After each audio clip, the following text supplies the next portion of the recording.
Hello, today I'm going to be speaking to you about 4 books that I recommend you should start reading. Everyone, let's be real, we all probably have not read since like the 5th grade, where we had to learn how to read. Or, well, no, you didn't learn how to read in 5th grade, you learned how to read like back in prep and year 1 and year 2, but you'd read books in year 5 and all sorts of things like that. Anyways, moral of the story is we all probably haven't read books in a while. So what I'm trying to say is I have 4 books here that can help you with your self-improvement life that you should be reading. Instead of, scrolling on your phone or playing video games or just doing some degenerate stuff, you could be reading and learning and processing and just overall becoming better with these books. So I won't waste too much time, we'll just jump right in and we'll get started. Starting off with number 1, The 48 Laws of Power. That is probably inverted because of the camera, but this book is all about learning to have power over everyone around you, like being in charge, being, how do I say this? Intimidating, just having the higher upper manipulation psychology skills and having an advantage amongst everyone else. There's always going to be a way of power in life. There's the government, there's presidents, there's military, there's all sorts of divisions and corporations and all sorts of things like that have power over everyone else. Probably the thing with the least amount of power would probably be a child, and then the highest would be the government or like the global leaders. I think that's the thing. I don't know. But I have some laws, some of the main laws I have and I can share to you. So I'm not going to be like 1, 2, 3, 4, 5, 6, so on. I've picked out some laws that are very important that I think, really are very good. So there's law number 2, which is be wary of your friends and learn to use enemies. Now, when I say this, you wanna keep an eye on all your friends because they can become envious and, try to, let's say, bring you down, try and stop you because you'll trust them. You'll give them like your darkest secrets and all sorts of things like that, and they'll use it against you. And they'll try and bring you down and they'll try and make you fail. Now, when I say use enemies, I mean, enemies are going to try and get your trust back. They're going to try and, become friends with you again, and they're going to do a whole lot more to prove that you can trust them than what your friend would already be doing because they already believe that they have your trust, so they don't really care. And, some people aren't actually trying to be your friends. They're either 1, too scared to be your enemy, or 2, faking, and 3, trying to think of it. I think it just resolves back to faking. I was going to say that 3, they're actual friends. So yeah, they're either actual friends, faking, or too scared to be your enemy. One of those. So you just gotta keep an eye on it. You gotta see their intentions and you gotta know what they want to do and if they're trying to do anything shifty to you. And now there's law number 10, which is like misery is contagious. So if there's always someone around you that's like really negative, you don't want to be hanging out with them. You want to steer clear of that, because misery and like sadness and negative thoughts and emotions they're like a virus, they're like a plague. They spread so easily. Let me give you a scenario real quick. Let's say you go into school and you have a good day, you're in a good mood, you had a good morning, you walk in, you go up to one of your friends, you ask them how they're doing and you just say hello, and then they give you a really bad response of like, yeah, no, I'm doing okay, like some crappy stuff. In your head, 9 out of 10 chances that'll like bum you out and be like, oh damn, that's a bit of a shame, yeah. And then you'll start to be feeling negative and bored and sad and all sorts of things. It's like a chain. It just goes on and on and on, and it like sticks to other people. It just spreads. So whenever you get the challenge, like whenever you get challenging on your emotions, you want to try and push it away and just ignore the misery. You don't want it. You just push it away. Just absolutely get rid of it.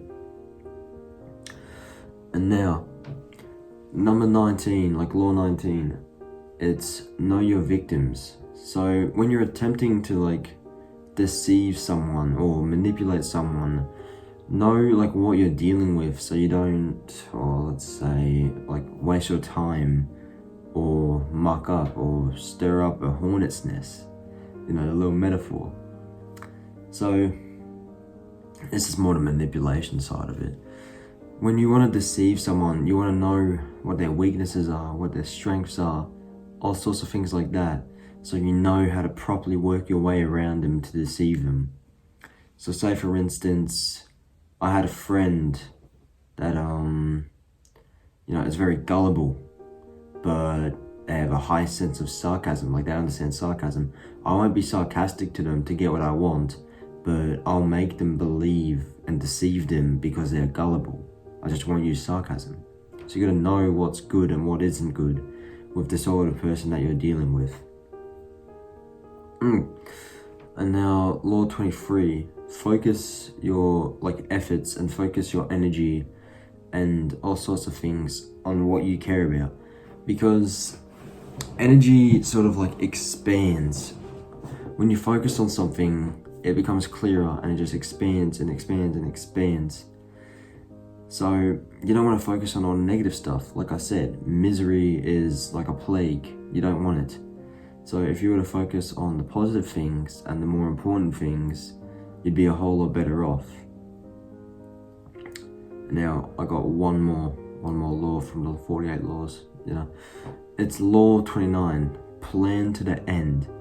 So when I say this, I mean full plan everything out. So I'm not saying, write down every day of, I gotta do this, I'm gonna do this, then next I'm gonna do this, next week I'm gonna be doing this, in a month I'm gonna be doing this, blah, blah, blah, blah, blah. I don't necessarily mean it like that. I mean, plan out situations, the amount of times that's worked for me. So, I'll give a little bit of an example, like a little flashback or whatever. I was talking to this person, and I planned out every single outcome I could have had with that person. So, there were certain situations that I'd speak to them with, and I would plan out, if they were going to say this, I would say this. If they're going to say that, I would say that. Just to make sure that it always goes properly and it always goes right for the way that you want it to go. So you just want to plan. You want to plan everything out so everything goes your way and nothing just turns into a full train wreck. So that is the 48 Laws of Power. Really good book. I love it. It's a very, very informational book and very powerful. And it just makes you more powerful in your school, in your workplace, wherever you may need your power to be presented. Moving on to the next book. It is How to Win Friends and Influence People by Dale Carnegie. I forgot to say, 48 Laws of Power is by Robert Greene. Just remember that. So, what How to Win Friends and Influence People tries to tell you is, it's more the psychological, not really much as the manipulation, it's just more psychology of how the human brain works. What it tries to teach you is that it's really easy to win friends if you just appeal to other people's interests. It's not really about you when it comes to, making new friends and appealing to others. So, I'll just give you some quick principles. Just kind of like the laws, it's just like numbered things just to look out for. So, these ones don't really have law 2 or numbers and all sorts of things like that. They're just simple principles. So we'll start off with the first one, which is people crave the feeling of importance. So when you make someone feel important and really appeal to them, they will like think well of you, and they will like trying to think of the word. They'll think well of you and they will respect you. That wasn't the word I was going with, but it'll work. But if you like diminish someone's importance, they will like resent you. They won't think of you kindly. So as bad as it may seem when you see someone and you really don't like them, if you want to be their friend, you gotta make them feel important. You gotta give them that attention. You gotta listen to what they're saying. Even if you're not properly listening, just act like you're listening. And that's how you would win a friend. Another one is appeal to other people's interests. So, for instance, let's say I'm gonna make up a name. Let's say John likes golf, and I don't like golf. I like golf, but this is an example. So I don't like it, but he does. What I would do is I'd go up to him. I'd ask him, "Oh, did you go play golf yesterday? It was nice weather." And, hopefully that would appeal to his interest. And then I'd say something like, "Oh, I'm thinking about getting into golf." And then that would really like light up something in his brain. He can go like, "Oh, I can teach you. I can teach you how to play. I can show you all the good clubs, blah, blah, blah." And then you'll go like, "Yeah, that sounds great." Even if you just go once, even if you don't like it, you just go once with John. I think that's the name I said. And, just play. That'll be appealing to their interest, and they will enjoy it, and they will like you more because you're going after them, and you're, just appealing to them, and you're really giving them the attention that they need. So that's actually a really good one. I like that one, and I use it quite often. Now, this is a principle that it's kind of has like a hidden meaning behind it. You wouldn't go fishing with cheesecake as a lure. You'd go fishing with a worm, because fish don't like cheesecake. So what it's really saying is you won't go talking to people about, random stuff, because they don't like random stuff. You'd go not fishing, you go speak to them about what they like. Like it's appealing to interest. Let's say, what's a girl name? I'm just saying where we go. I'm gonna say my cat's name, Amber. Let's say Amber likes drawing. You're not going to talk to her about, skateboarding or some random stuff like that. You'll talk to her about drawing. It's about that person's interest is what you talk to them about. So that's one thing to keep in mind. And now there's another one. Everyone has something they can teach you, and you benefit by figuring out what that is. Now, this belief leads to like a genuine interest and appreciation for other people. So when you have the thing in your head, you're like, "Oh, wait, that person can teach me something. That person can teach me something. That person can teach me something." You become more appreciative of the people around you, which, makes them more influenced to hang out with you, makes them like you more.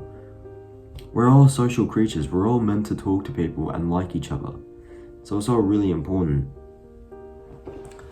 That one was a really quick one because, it's simple.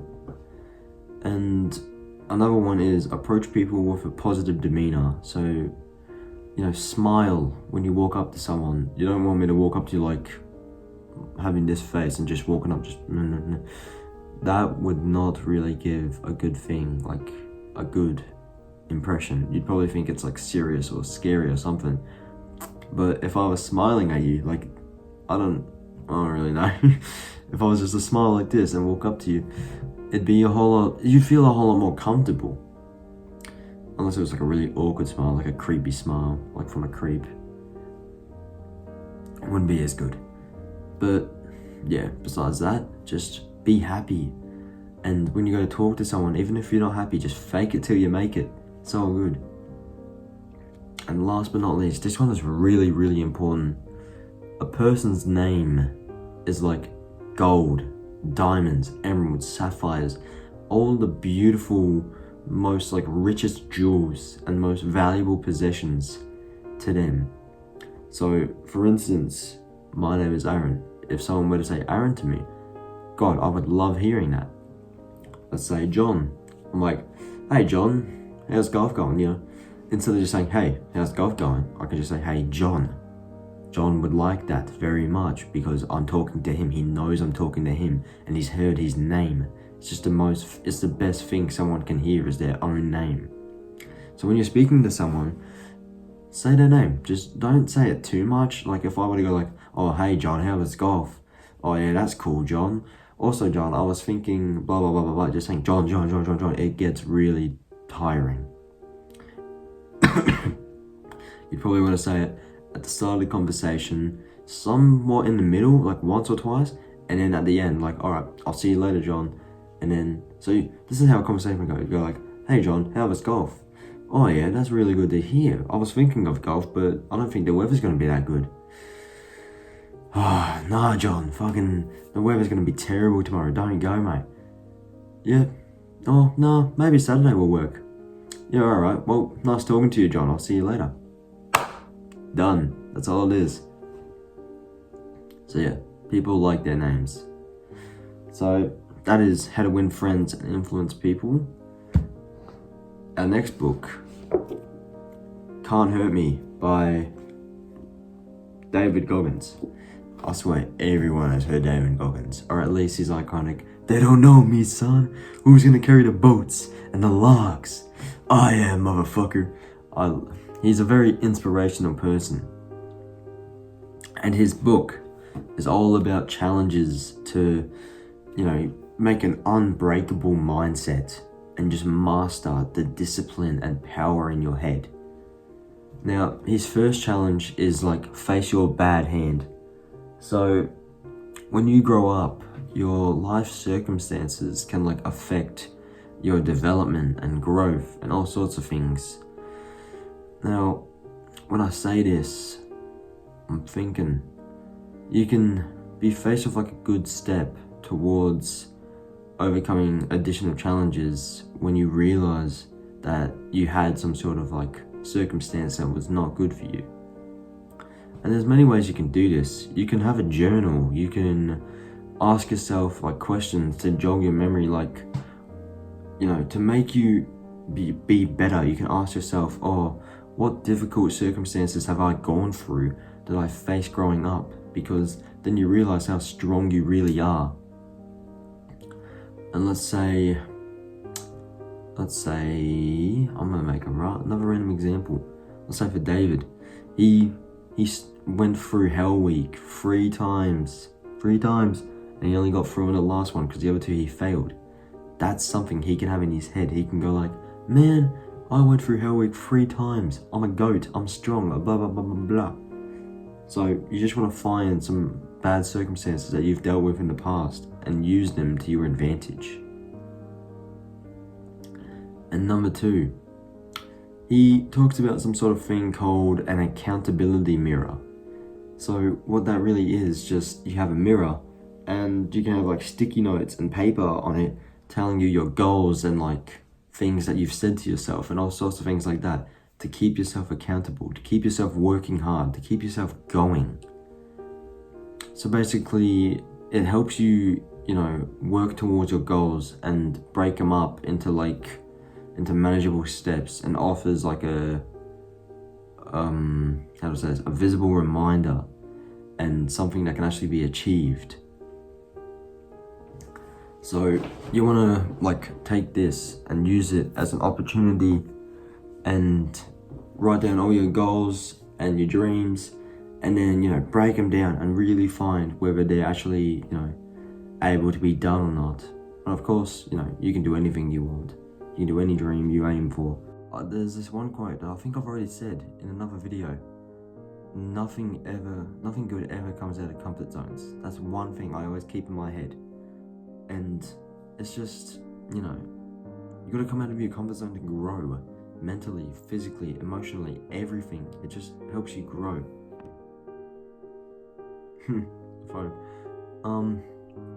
Yeah, it's a very important thing. Those are the main, sort of things. So, yeah, that is Can't Hurt Me by David Goggins. It's a very quick one. All it is really about is just mastering your mind and fighting against it and becoming more disciplined and working hard. And that brings us to our last book, which is The Subtle Art of Not Giving a Fuck by Mark Manson. This book is, once again, another mentality book, another discipline book to teach you that, everything we've been told about how to improve ourselves is wrong, and just there's some things in life that we care way too much about. And he has I've picked out 5 chapters from 1 to 5 just to make it easy and to read to you. So we'll start off with number 1, which is don't try. So the key to living a good life is to not giving a fuck about more stuff. It's about giving a fuck about what is only really important to you, what really matters, what really, how do I say this? Pokes out at you. I don't know. I was gonna say what really appeals to you. There we go. So you really want to give a fuck about more important stuff than stuff that doesn't really matter for you, or just doesn't matter at all. Because when you're giving a fuck about random things, it makes your life so much more negative and just something that you don't need. Excuse me. And that's number 1. Number 2, happiness is a problem. Now when I say that, happiness is like a constant work in progress, because solving problems is it's always constant. You're always going to be doing it. The solution of today's problems will lay the foundation for tomorrow's problems, and so on and so on and so on and so on and so on and so on. Now, true happiness only occurs when you find the problems you enjoy having and enjoy solving. So some people will find problems and they'll make them themselves because they enjoy it. They're skinny, so they go and lift and they enjoy doing that. And another thing with happiness is denying everything. So some people will deny that their problems exist in the first place. They'll constantly distract themselves and give them that victim mentality. Victims seek to blame others for their problems or blame outside circumstances, when really that makes them feel better in the short run. Whereas if you took on the problems and solved them yourself, you'd feel better in the long run. So, you don't want to have the victim mentality. You want to take those problems and you want to hit them head first, and you want to take on what they are and you want to solve them. If you enjoy solving them, then you will find your happiness and you'll just stop giving a fuck about the random stuff. Chapter 3. This is gonna hurt a couple people, but you're not special. You're not special. People who actually have a high self-worth are able to look at the negative parts of their character and then act to improve upon them. But people with a low self-esteem or a low self-worth look at them and go oh no, it doesn't matter, blah, blah, blah, blah, blah, blah. And with that being said, they believe that they're the best they can be and they just cope with that. Whereas if you had a high self-worth, you would know that you're mediocre, you're average, and that you could be so much better. So you always strive to go higher and higher and higher. Whereas if you just accepted it, you're not going to go anywhere. You're going to stay in that little comfort zone and you're not going to get out of it. And no one wants that. Nobody wants that. If you stay in your comfort zone, you're weak. You're a pussy. And you need to get out. And you need to go do hard work. And you need to try new things. You need to take on new opportunities. You need to solve your problems. You just need to be not giving a fuck. You need to have that unbreakable mind. And, doing the hard work comes to chapter 4, which is the value of suffering. We get to control what our problems mean based on how we choose to think about them. The standard by which we choose to measure them. If you want to change how you see your problems, you have to change what you value and like your ethics and morals and all sorts of things like that. So, like I said with the hard work, suffering is a very important thing. It helps us grow, it helps us learn, it helps us do all sorts of things. And you know, people who want to live a life of satisfaction and, you know, comfort and all that, make it the easiest route and just mess themselves up. I don't know if people have heard this, but it's like weak men create hard times create strong men create like easy times create weak men, and then it all goes in a cycle and cycle and cycle. But that's just how it is. You want to be hoping that you're in the like easy times create strong men, like hard times, no, easy times create weak men and weak men create hard times. You want to be in the hard times create strong men. You want to be in that little window to be a strong man. You can create an easy time and then someone else can have it and live their life of comfort like the wusses they are. But you know, when you choose better things to give a fuck about, because like you get better problems because you actually care about them, you give a fuck about them, and when you get better problems, you get a better life because you solve them easier and you want to solve them, and it just gets better and better and better, and you suffer. It's valuable. And with that being said, that's pretty much all I can give you like today.